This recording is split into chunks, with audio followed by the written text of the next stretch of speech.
See, this is why you have to respect stars. Respect the head honcho. You have to put a level of respect on your biggest star's name. You have to, listen, everybody don't get treated the same. It is what it is. This is real life. The WNBA Finals were supposed to be the biggest night in women's basketball. Millions of eyes glued to the screen, the brightest stars ready to make history, and the stage set for an unforgettable showdown. But when the lights came on, reality hit hard. The arena wasn't buzzing with energy, it was nearly silent. Empty seats stretched across the stands, with only a few hundred fans scattered around, making what should have been a historic moment feel hollow and unreal. 96% said, hail to the no. You are not invested, you are not interested in watching this BS transpire on your television set. This wasn't some preseason warm-up. This was the finals. And before I tell you what really went wrong, hit that like button because what you're about to hear will blow your mind. The scene looked unreal, like a ghost town. Rows of empty seats, cameras panning carefully to avoid the stands because there was barely anyone there. Even local street games draw louder cheers than this. Yet this was supposed to be the pinnacle of women's basketball. Fans were confused, shocked, even embarrassed. How could the WNBA Finals feel more like a closed practice than a championship showdown? The answer was simple, but it changed everything. Because one name was missing: Caitlin Clark. The rookie who shattered viewership records, sold out arenas, and turned women's basketball into a national movement was nowhere to be seen. No Caitlin Clark meant no buzz, no energy, no crowd. Just silence. Some blamed load management. Others hinted at tension behind the scenes. But one thing was clear. The fans weren't buying it. Of why is this called? Why is this not called? And at the end of the day, they respond, well, this meets the criteria. Well, then the criteria needs to change. If our game is growing and it's changing, then our criteria can't be from the 1700s. Let's go. Let's get with the times a little bit. And I think we want the league to be more physical, but at this point, how the season has been going, like the regular season, that's really the physicality playoff basketball should be. We're out there killing each other. Everyone's getting injured. That's not fun for the fans to watch. It's not fun to play. Keep basketball because we are very highly skilled, competitive basketball players who are very elite at our craft. That's what people want to see. They don't want to see. We want to see the skill. We want to see. Everyone knew the truth. When Caitlin Clark doesn't play, the WNBA feels invisible. Social media erupted instantly. If Caitlin's not there, what's the point of watching? One fan wrote. Another said, my local high school game had more people than this. And they weren't exaggerating.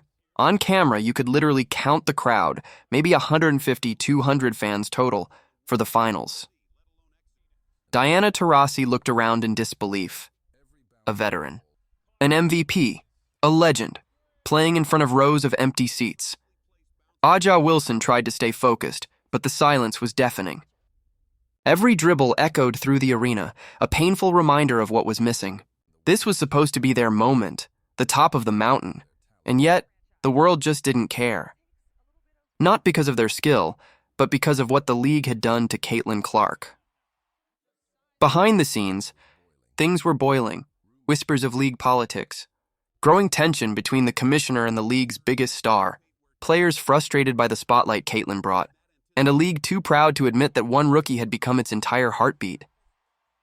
So what did they do? They benched her. They silenced her. They chose politics over progress. The result? A final so empty, so awkward, it became the biggest joke on social media. The WNBA's brightest stage had turned into its darkest moment. After the game, Diana Taurasi said quietly, "You just hope people care enough to show up." Those words hit harder than the final buzzer, because this wasn't just about fans. It was about respect. For years, the WNBA has fought for visibility, equality, recognition. And when they finally had the superstar who could deliver all three, they pushed her away. Well, mainly Caitlin Clark. But if we can get Caitlin Clark, then we can convince some of the other top-tier players and create our own league, and you could put the WNBA out of business. And the NBA owners won't seem to be too pissed off about that, because they have no interest in keeping the NBA afloat. The NBA owners The NBA owners that have invested in the WNBA teams do, but any NBA owner that does not invest in a WNBA team does not care, could not care less about the WNBA staying afloat. But anyway, yeah, this is an all-around interesting situation. The tickets are so low. Clark wasn't just a player, she was a revolution, and the numbers tell the story better than anything else. When Caitlin plays, arenas sell out. When she doesn't, tickets barely move. Tonight's finals brought in only a few $1,000s, an amount so small that insiders joked it couldn't even cover the event staff. One source even said, the finals made less money than Caitlin's jersey sales in a single hour. That's how bad it's gotten. Now, fans are asking the question the league never wanted to hear. Can the WNBA survive without Caitlin Clark? Because tonight was a harsh wake-up call. The cameras didn't lie. The silence didn't lie. The fans have spoken, and they've chosen Caitlin. She isn't just a rookie. She's the reason people tune in.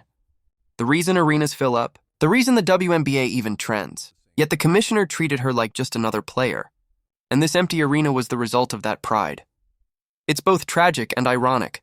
A league that should be celebrating growth is instead watching it vanish, seat by seat. When Caitlin Clark entered the WNBA, she brought hope, energy, and a new wave of excitement. She made people care, and tonight proved one painful truth. Without her, no one's watching. The WNBA wanted to prove it could stand on its own. Instead, it revealed how fragile it truly is. If one player's absence can turn the finals into a ghost town, what happens next season? What happens when fans stop caring altogether? The silence tonight said everything. The league needs Caitlin Clark more than it will ever admit.